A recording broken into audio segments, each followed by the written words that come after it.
counting machines pwedeng ma-hack? What? Alright, kinasuhan ako ng COMELEC dahil sa isang video kung saan pinag-uusapan ko yung kahinaan ng automated counting machines or ACM at pwede ba silang ma-hack?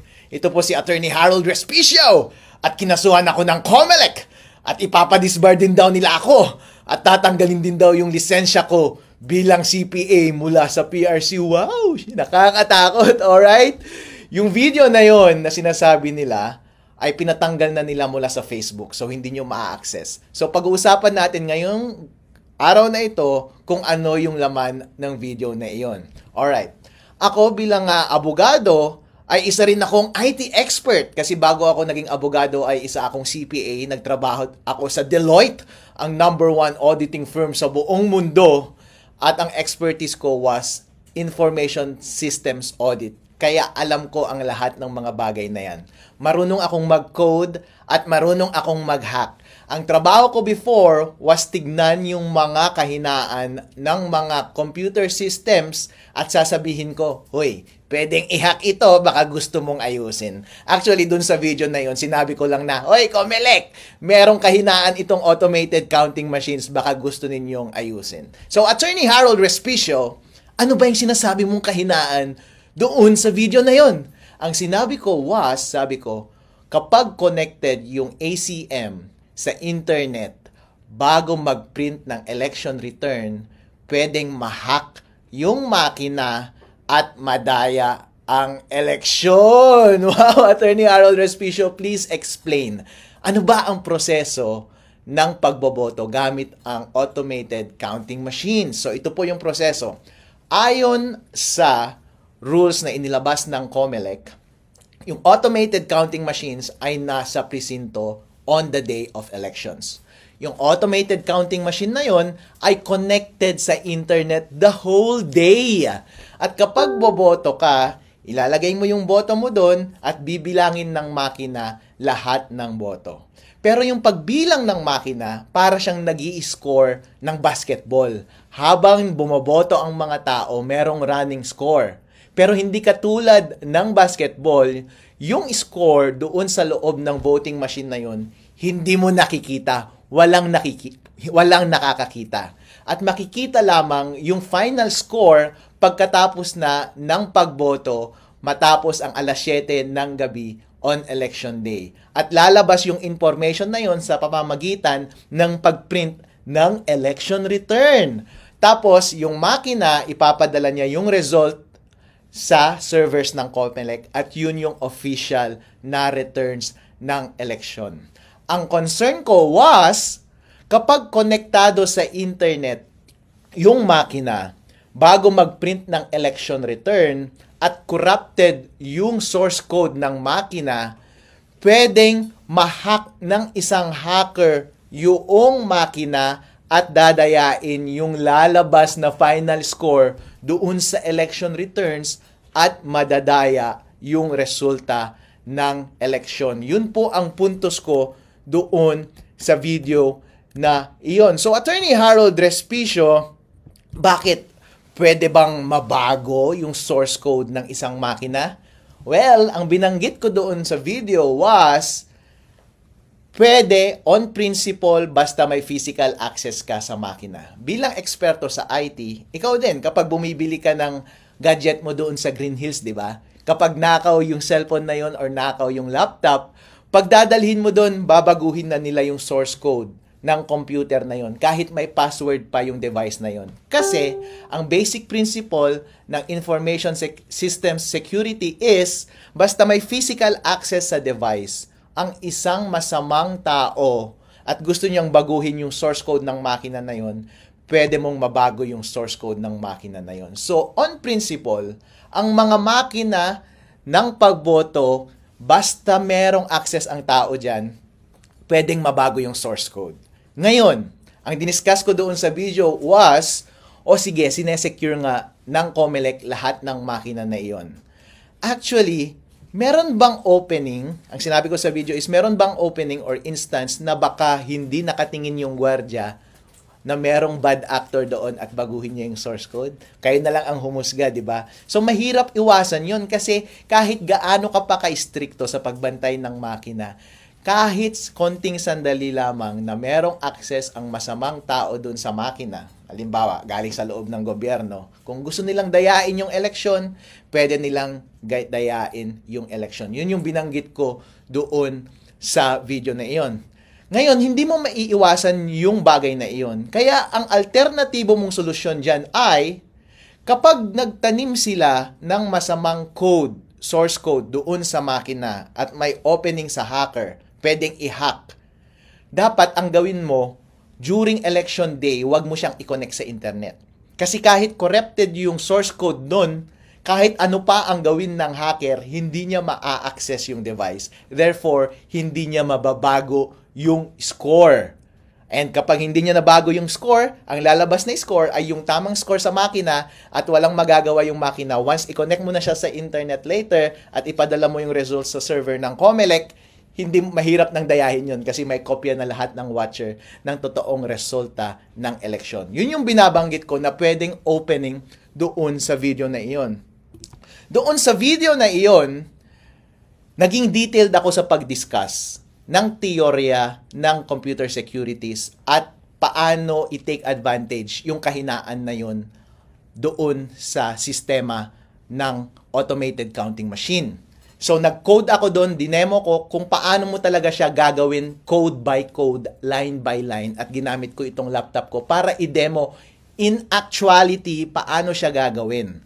Para, pag nakita ng COMELEC, yung video na yun, oo nga no, o kaya nakita ng taong bayan yung video na yun, sasabihin nila, oo nga no, convincing yung explanation ni Harold. Pwede ngang mangyari. Ayusin nga natin to. Actually, yun yung purpose ng video na yun eh. Yun yung hope ko na sana maayos ng COMELEC yung rules nila. Kasi, ang simple lang siyang pwedeng ayusin. Walang mawawala sa atin. Ang gagawin lang ng COMELEC is, babaguhin niya lang yung rules niya kung paano natin i-handle yung ACM machines during election day. Kasi right now, may lunabas na rules ang ACM kung paano i-operate yung voting machine na yun on election day. At kapag babasahin mo yung rules, connected na siya sa internet on the whole day. And walang instruction doon na dapat hindi siya connected sa internet or dapat i-connect mo lang siya sa internet after mag-print ng election returns.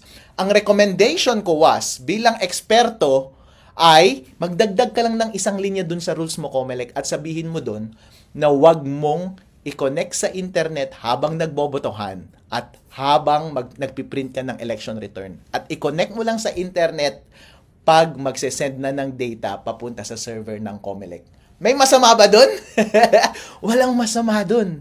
Walang mawawala sa COMELEC, walang mawawala sa botante ng tao kapag yun ang gagawin mo. Yun lamang ay isang expert advice ko para mapabuti yung sistema ng COMELEC. Napakadaling solusyon po, Chairman George Garcia, okay? So sabi ng COMELEC, Attorney Harold Respicio, bakit naman kasi hindi mo na lang sinulatan yung COMELEC para i-report yan, para mag-usap kayo ng COMELEC? Bakit mo pa inilabas sa public? Actually, sir, ninabas ko yung video na yon on the day na nag-demo yung COMELEC doon sa aming probinsya, sa Reyna Mercedes Isabela. Kasi tumatakbo rin akong vice mayor doon sa aming probinsya. And during demonstration, kinausap ko yung head ng COMELEC sa aming bayan. Tinanong ko siya about sa vulnerability na ito. Hindi niya masagot at dinismiss niya ako. Dismissive siya sa akin. Pinakausap niya sa akin yung provincial COMELEC. Tinanong ko siya, pinagalitan pa ako. Dinismiss niya ako at binabaliwala niya yung concern ko. So anong gagawin ko? Malamang kapag erase ko sa COMELEC, since ganun na yung attitude niyo COMELEC, wala na akong ibang choice. Kundi ibigay sa taong bayan yung impormasyon na yon at sila ang mismong magtutulak sa COMELEC na improve nila yung sistema nila. Alright? At sinasabi rin ng COMELEC ngayon, merong isang question na yang si Harold Respicio, nagkakalat lang yan ng masamang impormasyon, misinformation. Kasi kung nagsisinungaling yung voter machine natin, kung pwedeng ma-hack, meron namang randomized audit. So, tama, pwede kang mag-randomize audit. Pero ibig sabihin ba walang nangyaring dayaan? Totally, hindi. Kasi, Kapag meron ako bilang hacker at may access ako dun sa automated counting machine, pwede kong piliin yung machine na pwede kong dayain. Pwede kong sabihin na itong mga makinang ito, wag nating dayain, pero yung makina number 1, 2, 3 dito sa precinct na to, dayain natin. Paano kapag dun sa randomized testing mo, ang itest mo ay yung mga makina na hindi nadaya? The only way na pwede mo lang masabi na totally na walang nangyaring dayaan sa election is itest mo lahat ng voting machine at isecure mo lahat ng resibo ng boto doon sa ballot box na yon. At dapat isa-isahin mo kung nagmamatch lahat ng ballot box at saka yung resulta ng boto. Since hindi ginagawa ng COMELEC, hindi nila pwedeng i-discount yung possibility na pwedeng madaya yung election. Yun yung point ko po doon sa video na iyon. Ang question pa sa akin ng media is, Attorney Harold, bakit ginamit mo ba yung doon sa video mo, ginamit mo ba yung code ng COMELEC, source code ng COMELEC? Hindi! Wala akong kopya ng source code ng COMELEC. Wala akong kopya ng firmware ng voting machines. Wala akong access sa voting machines. Hindi ko alam. Pero lahat kasi ng prinsipyo ng lahat ng information systems, katulad ng mga ACM, ay pare-pareho lamang yan. Ang dinemo ko lang doon ay, kapag ako ay isang eksperto, ganito ang pwedeng mangyari para maayos itong sistema ng COMELEC. So, dinemonstrate ko doon kung saan yung mahina na parte. Kapag ako yung masamang individual na gustong dayain yung makina, ipinakita ko doon kung paano mo talaga i-code. Gamit ang ibang source code, gamit ang ibang equipment, ang ginamit ko lang na equipment is yung laptop ko, hindi yung actual voting machine. Pero, ang prinsipyo ng pandaraya ng mga makina, ng pagmanipulate ng mga makina ay pare-pareho lamang. Yun lang yung dinedemonstrate ko. In as much as pwede kong i-demonstrate sa kahit na kaninong tao yung mga vulnerability ng kahit na anong gadget. Pero hindi ako nagkaroon ng access sa source code ng COMELEC at yung firmware ng automated counting machines. So yun. At yun nga, pina-down na ng COMELEC yung dalawang video yon na nasa Facebook na nakapost. Ngayon ko lang na-realize na yun pala ang dahilan.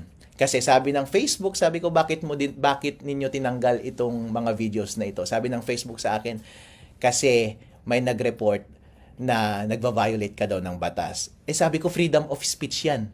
Kaya ako nagsasalita tungkol dito is gusto kong inform yung tao. Dahil kapakanan nila ito, demokrasya nila ito para sa integridad ng halalang 2025. At sana marinig ng COMELEC para magbago ng rules yung COMELEC. Actually, tinanong ako ng media kanina, so Harold, ano ang response mo dito sa mga kasong gagawin sa'yo? Kasi ipapadisbar ka pa daw sa Supreme Court at tatanggalin ka pa daw ng lisensya mo bilang Certified Public Accountant dyan sa PRC. So anong response mo? Talagang ganyan ang buhay. Wala tayong magagawa. Kung gusto nila, kunin na rin nila yung aso ko kasi gusto na naman nilang sirain ang buhay ko. Pero ang bottom line is, Chairman George Garcia, pagkakataon mo to na patunayan ang iyong sarili. Legacy mo ito.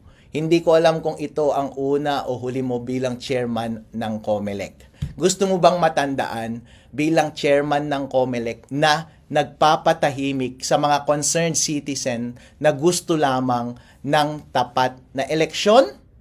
Or gusto mo makilala bilang isang professional at mature na commissioner na nakikinig ng feedback, especially mula sa expert, at titignan mo yung sistema mo kung tama ba o mali. At kung tama, babaguhin mo.